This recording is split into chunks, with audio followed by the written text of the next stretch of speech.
In this quick video, I'll show you how to disable background apps on Windows 11. If you found this video helpful, then please consider subscribing my channel.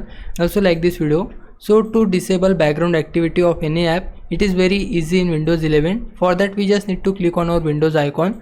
We can go to settings. If you don't see it here, then we can simply search it in our computer and then go to settings. After that go to apps. You can see it here, and then we need to go to installed apps, or we can say manage apps on your PC. We can click on it.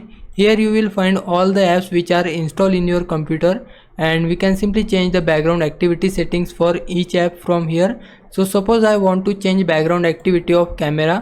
For that I will simply click on these three dots, then go to advanced option. You can see multiple options are here. First is advanced option, second is move, and third is uninstall. I want to change its background activity. For that I will go to advanced option, and then we can simply see its app permissions, and now we can see background apps permission. Let this app run in background. We can change these settings as always, power optimize, and never. If I set it to never, then it will disable its background activity. But make sure not every application have this advanced option, because if I want to change its background activity, you can see it doesn't have advanced option, probably because this app doesn't run in background. So this is the reason not every application will have advanced option. If any app have, then you can simply go to advanced option and change its background activity settings from here. So this is the way. Now it's your time to repay me. For that you can just subscribe my channel. I would really appreciate it. For now, thanks for watching.